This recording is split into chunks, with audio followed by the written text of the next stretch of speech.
नमस्कार. आपल्या सगळ्यांचे राजमुद्रा न्यूज लाईव्हच्या यशमुद्रा या विशेष सत्रात मनापासून स्वागत. UPSC ही परीक्षा देशात सर्वात अवघड परीक्षा मानली जाते आणि त्याच परीक्षेत नांदेड जिल्ह्यातील कंधार तालुक्यातील कवठा गावचे विद्यार्थी ज्यांचे वडील प्राध्यापक तर आई प्राथमिक शिक्षिका आहेत असे ऋषिकेश पालिमकर सर, ज्यांनी UPSC मध्ये ऑल इंडिया रँक 283 मिळवलेला आहे, तर ते आपल्यासोबत आज चर्चा करणार आहेत. नमस्कार सर.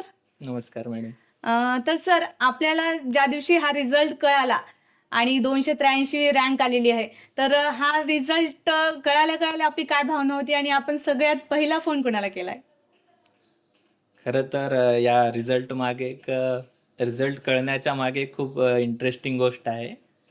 माझा शेवटच्या दिवशी होता दिनांक 26 फेब्रुवारीला. हां. तर एक टेलिग्रामवर नंतर टेलिग्रामच्या ग्रुपवर एक अंदाज आहे, रिझल्टची डेट सांगितली जाते. मग ते विद्यार्थ्यांमध्ये चर्चा सुरू असते, आज येणार, उद्या येणार. मग ते मनात अँझायटी म्हणा किंवा या सगळ्या आपलं होणार का नाही या सगळ्या गोष्टी चालत असतात. तर या सगळ्यांपासून ब्रेक घेण्यासाठी मी आसामला गेलो होतो नॉर्थ ईस्ट फिरण्यासाठी. एक इंटरव्ह्यू झाल्यावर एक स्वतःला रिलॅक्स करण्यासाठी तिकडे गेलो होतो. तर 6 तारखेला आम्ही कामाख्या देवीच्या मंदिरात जाताना मी मनात विचार केलाच होता, की आज मंदिरात चाललोय तर देवीने एखादी चांगली न्यूज दिली पाहिजे. हां. आणि झालंही तसंच. मी दर्शन घेऊन नुकताच तिथे पायरीवर बसलो होतो. तर तेव्हा मग माझ्या मित्राचा फोन आला, की तुझं झालंय रँक 283 आली म्हणून. तर मला तेव्हा काय रिॲक्शन द्यावी सुचत नव्हतं. कारण इतके वर्ष प्रवास सुरू होता आमचा, एक 5-6 वर्षाचा प्रवास सुरू होता. तर तो निकाल ऐकल्यावर कुठेतरी पोहोचल्यासारखं वाटलं मला त्या दिवशी. तर मग मी त्याला म्हटलं, की धन्यवाद गुड न्यूज देण्यासाठी. आणि मी त्याला म्हणलं, तुला करतो नंतर कॉल. आणि मग सर्वप्रथम फोन मी आईला केला. कारण आईला जस्ट थोड्या वेळापूर्वीच बोललो होतो मी मंदिरात जाण्याआधी, देवीला आलोय, तुझ्या नावाच्या पाया पडतो म्हणून बोललो होतो. हां. मग त्यानंतर आईला फोन केला, सांगितला रँक. आणि मग नंतर वडिलांना सांगितला, मग बहिणीला सांगितला. मग नंतर कॉल स्वतःच येत राहिले. आणि मग यासाठी मग मी सांगितलं आईला, म्हणजे मुद्दामून सांगितलं, की देवीने तुझी प्रार्थना ऐकली म्हणून असं सांगितलं. नक्कीच सर, खूप छान. तर सर, आपले आजपर्यंतचे प्राथमिक शिक्षण किंवा त्या पुढचा प्रवास आणि कौटुंबिक पार्श्वभूमी याबद्दल थोडक्यात सांगा. मी मूळचा कवठा गावचा आहे, कंधार तालुक्यात. माझे आई-वडील सुरुवातीला मांजरम येथे नोकरीला होते. मग मी पहिलीला असताना आम्ही मुखेड येथे राहायला गेलो. तर तिथे गुरुदेव विद्या मंदिर प्राथमिक शाळा जी शिवाजीनगरची ब्रांच आहे, तिथे 7वी पर्यंत माझं प्राथमिक शिक्षण झालं. त्यानंतर 8वी, 9वी, 10वी आम्ही नांदेडला शिफ्ट झालो. महात्मा फुले हायस्कूल, बाबानगर, नांदेड. 11वी 12वी माझं कॉलेजचं शिक्षण झालं गोविंदराव पाटील विद्यालय चिखली येथून.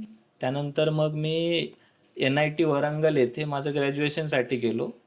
वरंगलमधून मी सिव्हिल इंजिनिअरिंग कंप्लीट केली आहे. त्यानंतर सिव्हिल सर्व्हिसेसचं प्रिपरेशन सुरू केलं. ओके. तर सर, यासोबतच आता एवढ्या सगळ्या प्रवासात आपल्याला कधी असं वाटलं किंवा कोणती एखादी गोष्ट ज्यामधून प्रेरणा मिळाली की आपण प्रशासनात जावं? तर प्रशासनात जायची प्रेरणा खरं तर घरातून मिळाली. माझे आजोबा प्राथमिक शिक्षक होते. माझे वडील माध्यमिक किंवा उच्च माध्यमिकला शिकवायला होते. तर एक घरात असा विचार होता, की आता एक कार्यक्षेत्र, पुढच्या पिढीने कार्यक्षेत्र पुढे नेलं पाहिजे. तर त्यामुळे एक प्रशासकीय अधिकारी बनण्याचा एक घरातच विचार सुरू होता. आणि योगायोगाने आपल्या नांदेड जिल्ह्याचे तेव्हाचे जिल्हाधिकारी मान्य श्रीकर परदेशी सर यांनी कॉपी मुक्ती म्हणा किंवा अतिक्रमण हटाव या सगळ्या कार्यासाठी ते जिल्ह्यामध्ये त्यांनी आपली कारकीर्द गाजवली होती. तर त्यांच्यापासून पण एक प्रेरणा मिळाली, की प्रशासनात जाऊन चांगलं काम करता येईल याची.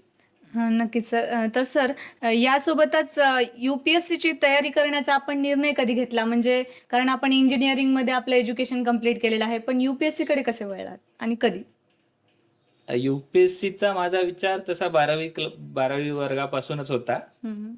माझा तर असा विचार होता, की ग्रॅज्युएशन काहीतरी ओपन युनिव्हर्सिटीतून वगैरे करायचं आणि UPSCला लागायचं डायरेक्ट. पण माझ्या वडिलांनी मला सल्ला दिला, की एक प्लॅन बी असावा, एक काहीतरी फॉलबॅक असावा. नक्की. म्हणून मग मी इंजिनिअरिंगसाठी वरंगलला गेलो. पण माझा ॲक्च्युअल अभ्यास माझी इंजिनिअरिंग कंप्लीट झाल्यावरच सुरू केला. ओके. तर सर, UPSCची तयारी सुरू असताना आपल्याला सर्वात मोठं आव्हान काय वाटलं? आता सुदैवाने आमचे आई वडील यांनी आमच्यासाठी सगळ्या काही सुविधा, सगळे शिक्षण वगैरे उपलब्ध करून दिलंय. तर याचा असं आम्हाला कोणता फायनान्शियल किंवा अशा कोणत्या चॅलेंजेस आले नाहीत. पण आजच्या युगातील जे तरुणांना एक मोठं आव्हान आहे, की डिस्ट्रॅक्शन पासून वाचणं. आजकालच्या युगात मोबाईल, सोशल मीडिया या सगळ्या गोष्टीपासून म्हणजे आता ते आव्हान पूर्वी असायचे, की कमतरतेचं आव्हान असायचं. आता आपल्याकडे सरप्लसचं आव्हान झालंय.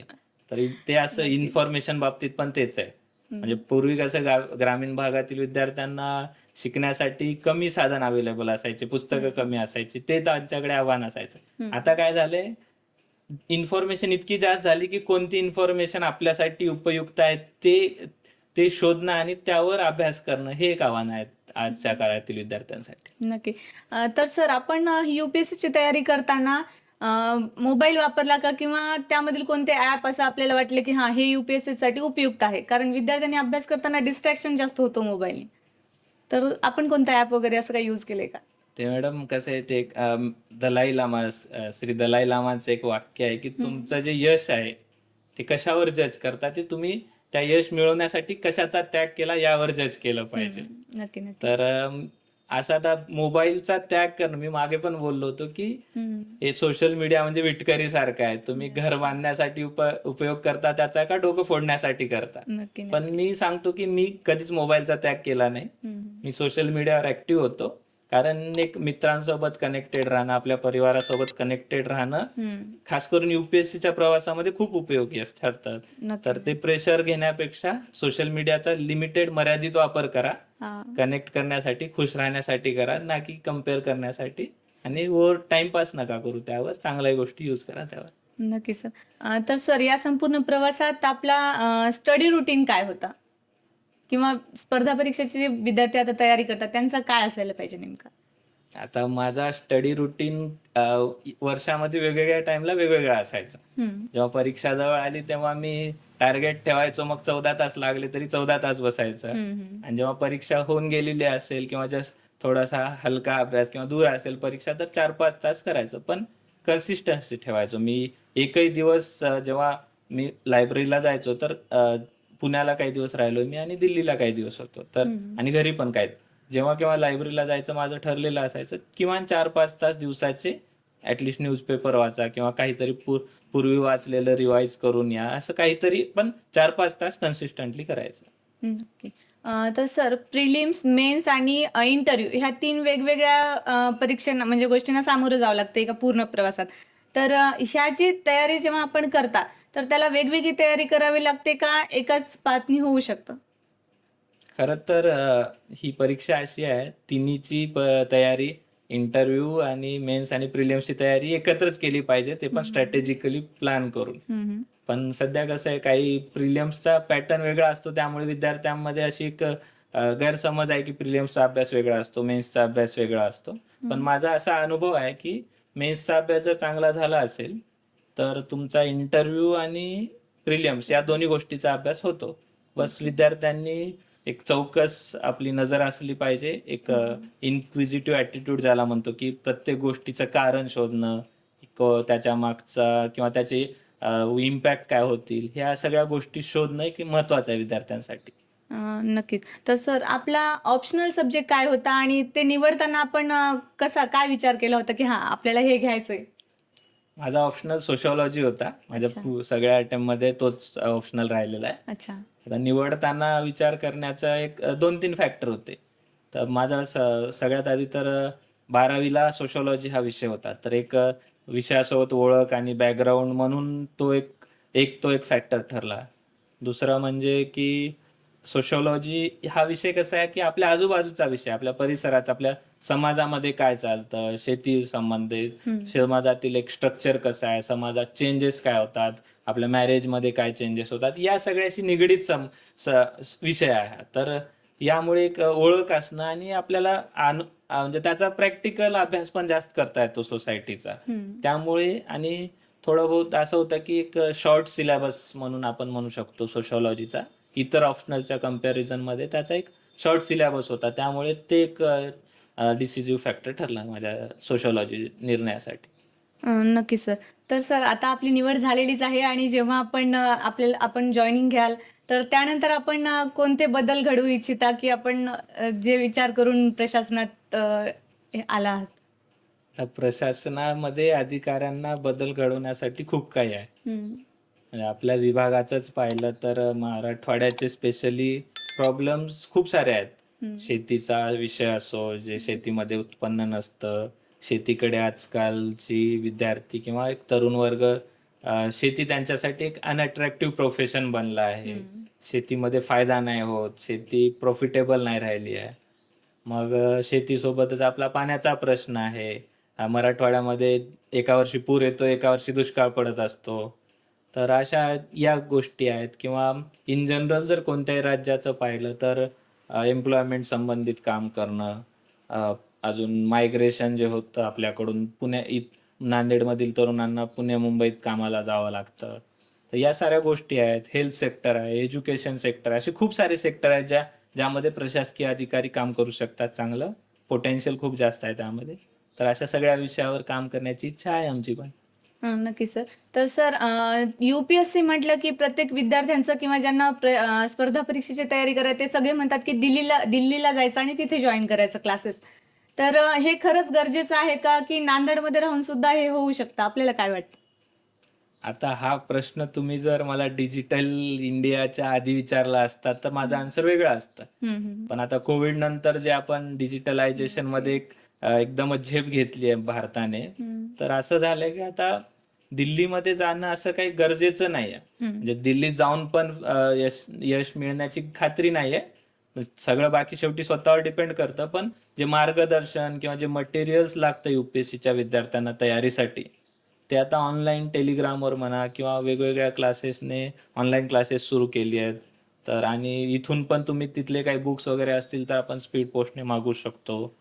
इथे पण लायब्ररीज नांदेडमध्ये खूप नवीन आता लायब्ररीज सुरू झाल्या आहेत. चांगल्या सुविधा देतात ते पण. हो, आणि इथे पण विद्यार्थ्यांचा आता आपल्याकडचा विद्यार्थ्यांचा यू-पी-एस-सीमध्ये जाण्याचा टक्का वाढत आहे. तर हो. इथे पण विद्यार्थी जे तुम्हाला पीअर ग्रुप लागतं डिस्कशनसाठी, हं, ते हं. पण इथे अवेलेबल आहेत. हां. तर दिल्लीत जाणं असं काही मोस्ट इम्पोर्टंट गोष्ट उरली नाहीये. नक्की सर. तर सर यासोबतच हे तयारी करणाऱ्या विद्यार्थ्यांनी कोणत्या चुका टाळायला पाहिजेत? आपल्याला काय वाटतं? तर सगळ्यात पहिले माझ्या अनुभवानुसार तर एक चूक जी टाळली पाहिजे, की प्लॅनिंग न करता प्रिपरेशनमध्ये उतरणं. हं. तुमचं जे यू-पी-एस-सीला आहे ते ॲनालिसिस खूप महत्त्वाचं आहे, की हं. सिलेबसचं ॲनालिसिस. त्यामध्ये मग कोणता विषय किती मार्काला जास्तो किंवा कोणता विषय तुमची स्ट्रेंथ आहे. तर असे जी-एस 1, 2, 3, 4चा ॲनालिसिस, मग निबंधाचा ॲनालिसिस. यानंतर मग पी-वाय-क्यूजचं ॲनालिसिस म्हणजे प्रिव्हियस इयर क्वेश्चन ज्याला आपण म्हणतो, की मागील वर्षाचे प्रश्न जे आहेत, हे सगळे प्रश्नाचं ॲनालिसिस. मग त्यावर टॉपर्स कॉपी पण असतात, की ते कसे लिहितात टॉपर्स. मग हं. ते आपल्याला लिहिता येतं का? मग आपण कुठपर्यंत आपली सध्याची प्रिपरेशन लेव्हल काय आहे? या हं. सगळ्या गोष्टीचं प्रथम ॲनालिसिस करावं. त्यावर एक प्लॅन बनावा. आपल्याला कोचिंगची गरज आहे का? किंवा आपल्याला एक्सटर्नल मार्गदर्शनची गरज आहे का? की स्वतःचंच होईल सगळं स्वतःने केल्याने? या हं. सगळ्या गोष्टी ॲनलाईज करून प्लॅन करूनच या प्रिपरेशनमध्ये उतरावं. नक्की सर. तर सर अजून ह्या परीक्षेत सामोरे जाण्यासाठी विद्यार्थ्यांनी अजून कोणकोणत्या अशा 3 सवयी आहेत ज्या अंगीकारल्या तर थोडं सोपं होईल? विद्यार्थ्यांसाठी तर सर्वप्रथम शिस्त एक गरजेची आहे. हं. जर तुम्ही एखादी गोष्ट ठरवलाय, तर ती डिसिप्लिनने पूर्ण म्हणजे महिन्याचा तुम्ही जर आपला अभ्यासाचा शेड्यूल बनवला असेल, तर ते हं. डिसिप्लिनने फॉलो करणं शिस्त महत्त्वाची आहे. नक्की, नक्की. दुसरं म्हणजे की आपण काय म्हणतो त्याला, की फेल्युअरची तयारी म्हणजे हं. Being mentally prepared for failure. आता हं. ही कॉम्पिटिटिव्ह स्पर्धा आहे. तर यावर्षी 13,00,000 विद्यार्थ्यांनी फॉर्म भरला होता. तर कुठे ना कुठे तुम्हाला पण फेल्युअर येण्याचे चान्सेस आहेत. तर हं. एक स्वतःची मानसिक तयारी ठेवली पाहिजे, की आपण फेल झालो तर काय करणार? किंवा हं. परत कसं यायचं? आणि तिसरं म्हणजे पर्सिव्हरन्स. जर तुम्ही स्वप्न पाहत असाल, तर गिव्ह नाही केलं पाहिजे. हां. त्यावर टिकून राहून चिकाटी ज्याला आपण म्हणतो, तर टिकून राहून परत आपल्या प्लॅनवर काम करणं गरजेचं आहे. नक्की. तर सर आपण ह्या पूर्ण प्रवासामध्ये आपल्यालाही कधीतरी असं वाटलं असेल मेंटल स्ट्रेस म्हणा किंवा ह्या गोष्टीला सामोरे जावं लागले असेल, तर ते तुम्ही कशाप्रकारे हाताळले? नक्कीच मेंटल स्ट्रेस हा एक आजकालच्या जीवनातला सगळ्यांच्याच जीवनातला एक भाग बनला आहे. बी इट UPSC प्रिपरेशन असो किंवा दुसरं कोणतं प्रायव्हेटमधलं करिअर असो. पण आपण मेंटल स्ट्रेसला कसं स्वीकारतो, कसं हँडल करतो ते आपल्या स्वतःवरच डिपेंड करतं. तर माझ्यासाठी मेंटल स्ट्रेस कमी करण्याचं किंवा एक त्याला टॅकल करण्याचं एक जे आपण म्हणतो की पद्धत जी होती, मी माझ्या मित्रांसोबत आणि फॅमिलीसोबत खूप टचमध्ये राहायचो. आणि दुसरं म्हणजे खेळ खेळ कधी सोडला नाही मी. मी पुण्याला असो, दिल्लीला असो, नेहमी कोणता ना कोणता खेळ खेळत राहायचो. बॅडमिंटन असो किंवा क्रिकेट असो किंवा काहीच नसेल तर शेवटी बसून चेस खेळणं किंवा साधे कोणतेही गेम खेळणं पण माझं एक सांगणं आहे की सगळ्यांसोबत कनेक्टेड राहा, मित्रांसोबत, आपल्या घरच्यांसोबत. त्यामुळे एक समाजासोबत जर कनेक्टेड राहिला तर स्ट्रेस कमी येईल. आणि मनात मेन म्हणजे मेंटल स्ट्रेस येतो कशामुळे की आपल्या पराभवाच्या भीतीने येतो. तर तुम्ही मनाची तयारी केलात की जसं श्रीकृष्णांचं भगवद्गीतेमधलं वाक्य आहे की फल की चिंता मत करो कर्म करते जाओ. तुम्ही फक्त तुमचं काम करा. आपल्या फायनल रिझल्ट बद्दल जास्त विचार नका करू. त्याने आपोआपच मेंटल स्ट्रेस कमी येईल. नक्कीच सर. तर सर करिअर म्हटलं की सध्या 4च गोष्टींचा सगळ्यात जास्त विचार केला जातो. तो म्हणजे JEE, नीट, MPSC आणि UPSC. तर आता सध्या विद्यार्थ्यांसोबतच पालकांचाही सगळ्यात जास्त म्हणजे विद्यार्थ्यांवर प्रेशर असतं की नाही तुम्ही ह्याच गोष्टी केल्या पाहिजेत. तर त्या तशा विद्यार्थ्यांना किंवा पालकांना आपण काय सांगाल? कसं आहे आपल्या भागामध्ये आम्ही जेव्हा 12वीला होतो तेव्हा आमच्या वेळी तर फक्त 2च गोष्टी होत्या. एक तर JEE करायचं किंवा किंवा नीट नीट करायचं. डॉक्टर करायचं. बना किंवा इंजिनियर बना. नक्की. पण एक यामध्ये एक पालकांची पण जबाबदारी असते, की आता त्या वयात विद्यार्थ्यांना माहीत नसतं काय म्हणजे किती टाईपचे करियर आहेत, जगामध्ये काय-काय अपॉर्च्युनिटीज आहेत ते विद्यार्थ्यांना माहीत नसतं. आता थोडं बदलत आहे चित्र. YouTube वगैरेमुळं विद्यार्थ्यांना पण या गोष्टीचं नॉलेज मिळत आहे. पण पालकांची एक जबाबदारी आहे, की विद्यार्थ्यांना करेक्ट मार्गदर्शन करणं. आता कॉमर्स आहे, आर्ट्समध्ये पण खूप सारे विषय आहेत, जसं की इकॉनॉमिक्स आहे, हिस्ट्री आहे, या पॉलिटिकल सायन्स या सगळ्या गोष्टी आहेत. तर यामध्ये पालकांचं एक कर्तव्य बनतं, की योग्य मार्गदर्शन करणं आणि विद्यार्थ्यांना ठरवू देणं, की त्यांचा डिसिजन त्यांना घेऊ देणं, की कोणत्या फील्डमध्ये आपल्याला करियर करायचं आहे. हं. तर सर प्रिलिम्स, मेन्स आणि इंटरव्ह्यू ह्या 3 वेगवेगळ्या गोष्टी आहेत. त्यांच्यासाठी वेगवेगळं म्हणजे कंबाईन पण थोडंफार वेगळं असं स्टडी करावी लागते. तर आपण कोणत्या पद्धतीने स्टडी केली त्याबद्दल? आता मेन्सचे 4 विषय असतात. GS 1, 2, 3, 4. हं. तर यामध्ये GS 1, 2, 3, 4 हे जे विषय आहेत, यांचा प्रिलिम्ससोबत जास्त ओव्हरलॅप असतो. हां. तर मी प्रिलिम्स जेव्हा जवळ यायची, तर आता साधारणपणे एप्रिल एंड किंवा मे एंडच्या टाईमला प्रिलिम्स प्रिलिम्स. असायची. हं. तर प्रिलिम्सच्या एक 3 महिने किंवा 4 महिने आधी मी फक्त या GS 1, 2, 3 चाच अभ्यास करायचो. अच्छा. म्हणजे यामुळे काय व्हायचं माझा मेन्स जे प्रिलिम्सच्या नंतर असायची त्याचा पण अभ्यास व्हायचा आणि दोन्ही प्रिलिम्स सोबत ओव्हरलॅप असल्यामुळे प्रिलिम्सचं पण रिव्हिजन व्हायचं. हं. आणि जे बाकी दुसरे विषय आहेत जसे की ऑप्शनल एथिक्सचा जो एक GS 4 नावाचा विषय असतो तो आणि एसेचा या 3 विषयाची तयारी मी एकतर प्रिलिम्स झाल्याच्या नंतर किंवा मग प्रिलिम्सच्या एक 4 महिन्याच्या आधी करून ठेवायचं. तर त्यामुळे कसं व्हायचं ओव्हरलॅप जो होता मेन्स आणि प्रिलिम्सचा तो माझा चांगला रिवाइज व्हायचा. नक्की. तर सर आता बाकीच्या परीक्षांना असं असतं की स्पेसिफिक सिलेबस असतो. तर ठीक आहे की आपण हे कव्हर करू शकतो सिलेबस अभ्यास करून, सेल्फ स्टडी वगैरे करून. पण UPSCचा सिलेबस एवढा वास्ट आहे की आता सेल्फ स्टडी करून किंवा काही गोष्टी सगळ्यांची हेल्प घेऊनच कराव्या लागतात. तर ह्या जर्नीमध्ये जेव्हा डाउट्स येतात, तर तेव्हा नेमकं विद्यार्थ्यांनी कशाप्रकारे हँडल केलं पाहिजे? अ, सगळ्यात पहिले तर की हा एक मोठा गैरसमज आहे की UPSCचा सिलेबस डिसाइडेड नसतो. हं. जेव्हा UPSC नोटिफिकेशन देते त्यांच्यासोबत प्रत्येक मेन्सचा, सिलेबस. प्रिलिम्सचा सिलेबस देतात.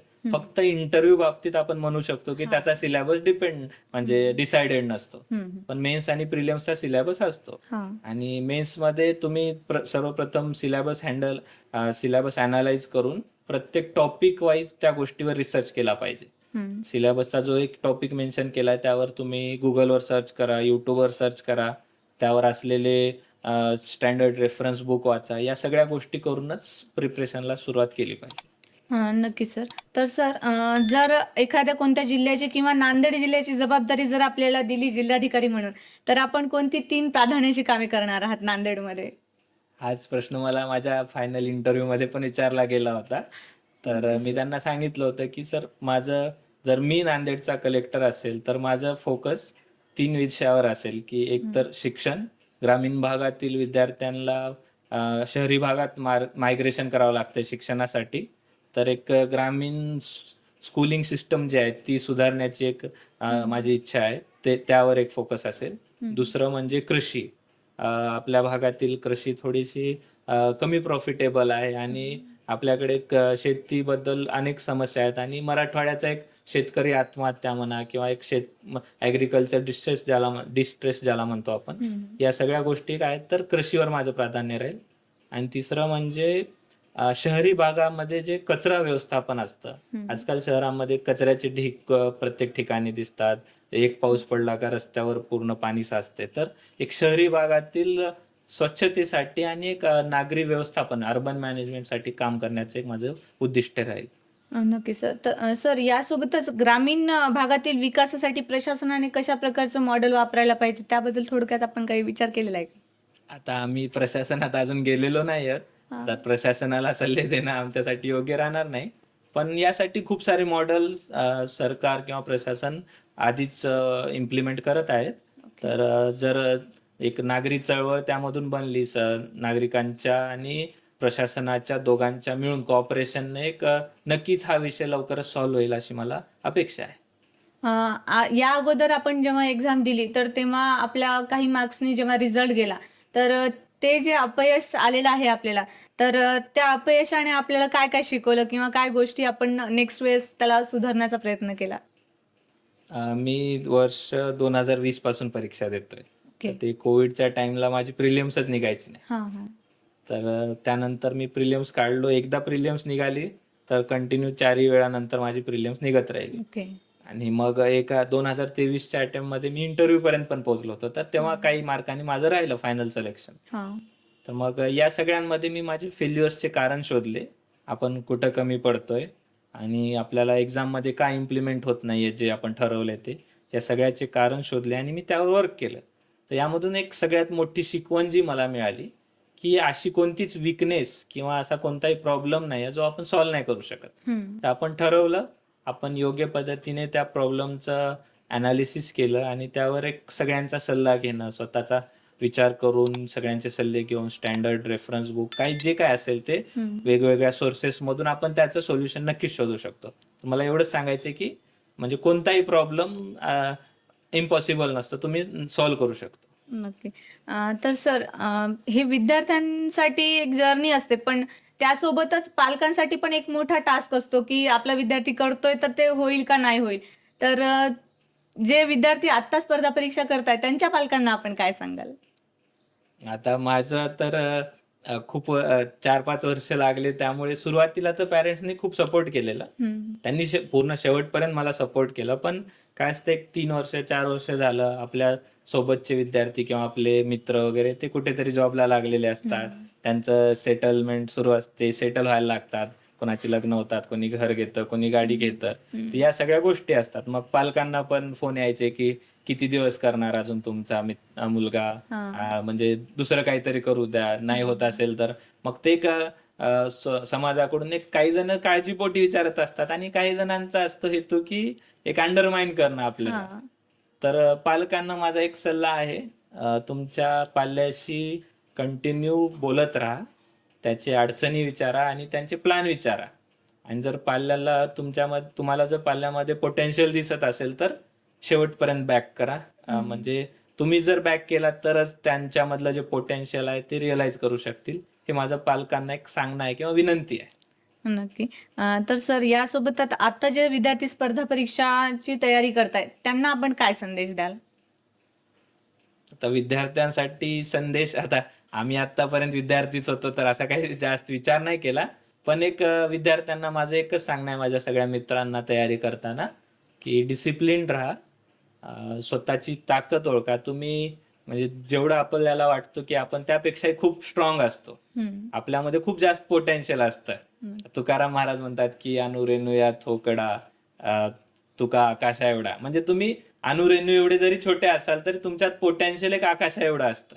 तर विद्यार्थ्यांना माझं तेच सांगणं आहे, की स्वतःचं पोटेन्शियल ओळखून डिसिप्लिनने काम करा आणि तुम्ही जर स्वप्न बघत असाल तर त्या स्वप्नाला कधी सोडू नका. नेव्हर गिव्ह अप हे माझं सांगणं असेल. नक्कीच सर. कारण जेव्हा स्पर्धा परीक्षेची तयारी करतो तेव्हा वाटतं की होईल का नाही होईल. पण जेव्हा पुढे जातो परीक्षा पास होऊन तेव्हा वाटतं की नाही हे होतं व्यवस्थित होतं. काही जास्त हार्ड नव्हतं. तेच ते माझा झाल्यानंतर माझा अनुभव तोच आहे. आता माझी एकदा लिस्टमध्ये नाव आल्यावर मला वाटायचं अरे किती सोपी परीक्षा होती. जोपर्यंत होत नव्हतं तेव्हा हार्ड मनात संशय येत राहायचे की आपल्याला होईल का? आपण खरंच बनलोय का यासाठी? एवढी मोठी परीक्षा आहे. तर ते तुम मी तेच म्हणत होतो की तुमच्यामध्ये ताकद खूप आहे. आपल्याला माहीत नसते आपलं पोटेन्शियल. तर ते ओळखायचं आणि काम करत राहायचं. नक्कीच सर. एक छोटासा रॅपिड फायर आपण घेऊया. एका शब्दात आपण UPSCला काय म्हणाल? Life changing. ओके. आपलं फेव्हरेट बुक? नामदेवराव जाधवांचं शिवराय म्हणून एक बुक आहे, ज्याबद्दल शिवाजी महाराजांचा लढाया व्यतिरिक्त इतिहास ज्यामध्ये आहे, ओके. तो. प्रेरणादायी व्यक्तिमत्व काय आपल्या आयुष्यात? तशी खूप मोठी लिस्ट आहे आता प्रेरणादायी व्यक्तिमत्वांची. त्यातीलही काही महत्त्वाचे? सगळ्यात सांगायला गेलं छत्रपती शिवाजी महाराज. ओके. या संपूर्ण जर्नीमध्ये हार्ड स्टडी करायला पाहिजे की स्मार्ट वर्क? स्मार्ट वर्क आजकाल तर सगळा स्मार्टफोन असो किंवा टीव्ही असो, सगळ्या स्मार्टच चालू आहे, तर तुमचा अभ्यास पण स्मार्टच असू द्या. नक्की. मॉर्निंग की नाईट स्टडी? मी तर नाईट स्टडी करायचो, मला सकाळी उठायला नाही जमायचं, पण नाईट स्टडी. नक्की. सक्सेस म्हणजे एका शब्दात काय सांगाल? सक्सेस म्हणजे एका शब्दात म्हणलं तर प्रवास आहे. ओके.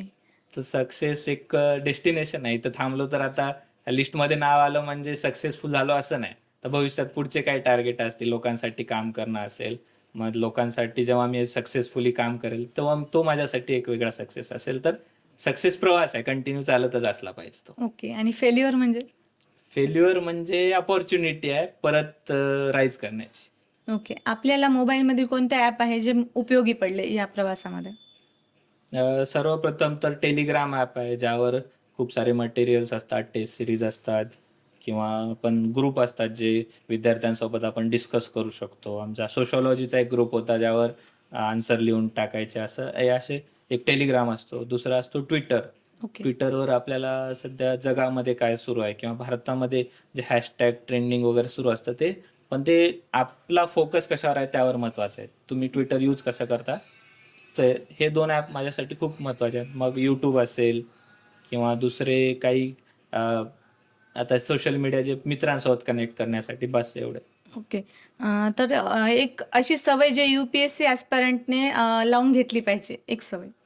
इन्क्विजिटिव्हनेस म्हणजे आपल्या अवतीभोवती जे सुरू आहे ते का होतंय किंवा याचा परिणाम काय, हे असे जे कोणत्याही गोष्टीबद्दल तुम्ही फेस व्हॅल्यूवर ॲक्सेप्ट नाही केलं पाहिजे की त्याबद्दल क्वेश्चन केले पाहिजे. इन्क्विजिटिव्हनेस फक्त UPSC नाही तर जीवनासाठी पण खूप महत्त्वाची. ओके.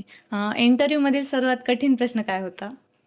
आता त्यांनी मला असे काही जास्त कठीण प्रश्न विचारले नाही. एक केस स्टडी दिली होती त्यांनी, की म्हणजे सोशल मीडियावर जे एखाद्याने एखाद्या कंपनीचा जर प्रॉडक्टला क्रिटिसाइज केला आणि त्यांची ब्रँड व्हॅल्यू कमी झाली, तर तो विषय कसा आहे, म्हणजे तो फ्रीडम ऑफ स्पीचमध्ये येतो की फ्रीडम ऑफ प्रोफेशनमध्ये येतो. ओके. तर एखाद्याच्या स्पीचमुळे कोणाचा तर प्रोफेशन धोक्यामध्ये जातंय, तर याला तू कसं बघशील आणि याच्यावर फ्युचर उपाय काय असेल याबद्दल त्यांनी मला विचारलं होतं. थोडासा ट्रिकी क्वेश्चन होता तो. ओके. तर ताण कमी करण्यासाठी नेमकं काय केलं पाहिजे? मग खेळलं पाहिजे आणि तुम्ही सगळ्यांसोबत बोललं पाहिजे आणि स्वतःबद्दल एक पॉझिटिव्ह ॲटिट्यूड राहिला पाहिजे, की अ, होतंय माझ्याने, मी करेन, असा वाला ॲटिट्यूड असला पाहिजे, की या नाहीतर कसं की नाही होणार आपल्यानं, आपण तर या बॅकग्राऊंडचे आहोत, आपण तर रुरल आहोत किंवा आपण कमी शिकलोय, असं हा विचार नसला पाहिजे. स्वतःबद्दल पॉझिटिव्ह विचार ठेवा, खेळत राहा. स्पोर्ट्स कोणताही असू द्या, ॲक्टिव्हनेस महत्त्वाची आहे. तुम्ही मग जिम करा, व्यायाम करा, काही पण करा आणि लोकांशी कॉन्टॅक्टमध्ये राहा. कॉन्टॅक्ट नका तोडू. नक्की. भारताचे भविष्य एका शब्दात? भारताचे भविष्य टेक्नॉलॉजी. म्हणजे आता टेक्नॉलॉजीमध्येच सगळं काही होणार आहे, तर भारताचं भविष्यही टेक्नॉलॉजीमध्येच आहे, असं मला वाटतंय. नक्की सर, नक्की. थँक यू सर, आपण आम्हाला वेळ दिलात. राजमुद्रा लाईव्ह या चॅनलकडून मला पॉडकास्टसाठी निमंत्रण देण्यात आलं होतं आणि आम्ही सक्सेसफुली ती पॉडकास्ट कंडक्ट केली. राजमुद्रा चॅनलचं वेगवेगळ्या क्षेत्रामध्ये यूट्यूबवर पाकमुद्रा असेल किंवा स्पर्धा परीक्षेच्या विद्यार्थ्यांसाठी यशमुद्रा, करिअर मुद्रा, हे असे वेगवेगळे इनिशिएटिव्हज आहेत. त्यांचा प्रश्न आमची आणि उत्तरे तुमचा हा कार्यक्रम पण आहे. तर या सगळ्या कार्यक्रमामधून ते एक समाजामध्ये पोहोचण्याचा प्रयत्न करत असतात. एक सोशल मीडियावरून चांगली त्यांनी मोहीम राबवली आहे. याबद्दल मी त्यांना त्यांच्या पुढील कार्यासाठी शुभेच्छा देतो. आणि मला इथं बोलवलं आणि माझे व्ह्यू पॉइंट जाणून घेतले. त्याप्रमाणे अ, अ, समाजामध्ये जाऊन आमचे व्ह्यू पॉइंट्स पण तुम्ही प्रसारित कराल. याबद्दल मी खूप खूप धन्यवाद देतो आणि परत एकदा त्यांचे आभार मानतो. तर हे होते ऋषिकेश पालिनकर सर, ज्यांनी UPSCमध्ये ऑल इंडिया रँक 283 मिळवलेला आहे. आपण त्यांच्याशी चर्चा केली आणि UPSC संदर्भात काही प्रश्नांची उत्तरं देखील जाणून घेतली. तर पुन्हा भेटूयात पुढील भागात. तोपर्यंत पाहत राहा राजमुद्रा न्यूज लाईव्ह. धन्यवाद.